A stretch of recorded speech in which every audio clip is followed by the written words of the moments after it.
Hello, I'm Göksu from HUCVL University. I'm a master student at HUCVL University in Turkey. What is the understanding behind the interestingness stuff? Which is more interesting and why? Deep learning is very active research area nowadays. This is because of the new models, old models. There are various models proposed, and also large-scale databases, high computational power, various deep learning frameworks. This is why we choose to use deep learning in our task. We focus on only the image interestingness subtask here. We propose 3 different models, which are AlexNet, MemNet, and triplet loss.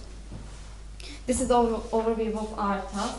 We have an image, we fed into a deep network, and we predict some interestingness scores, they are real values, and then convert them into interesting and uninteresting labels.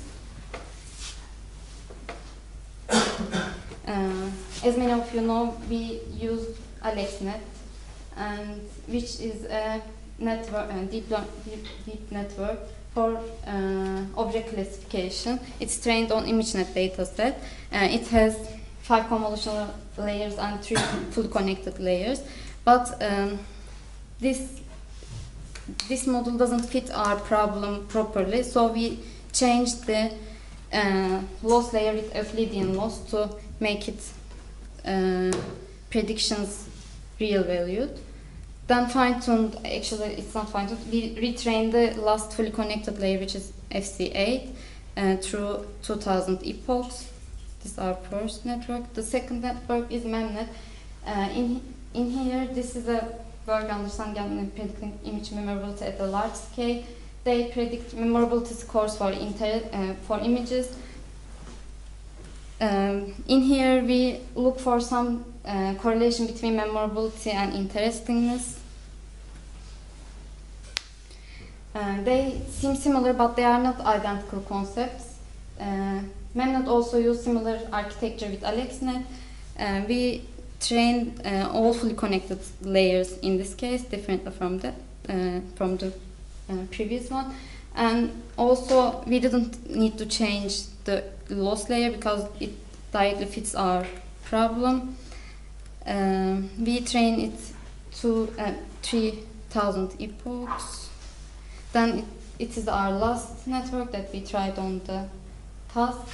In here we try to learn an embedding space, one-dimensional embedding space, in which interesting images become closer and uninteresting ones become distant from the interesting ones with a specified margin, as you see in M. This is also use similar architecture like AlexNet, and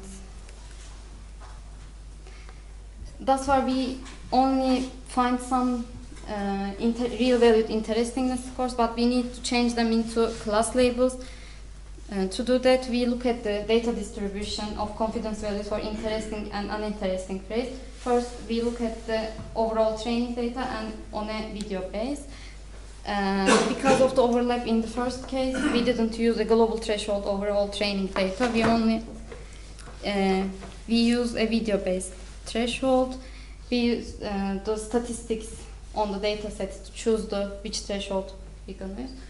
We sorted the interestingness scores and labeled highest 10% of them as an interesting. Sorry. These are our test results. We got the best result in the first run with AlexNet. As a conclude, imbalanced data makes training process challenging, and also I think data is very small to train a deep network, also fine-tuning a deep network. Future directions might be using a local temporal neighborhood or a whole video, or using a multitask learning scheme without the post-processing on the interestingness values. classification for label prediction, regression for interestingness score, and doing both of them in a joint way.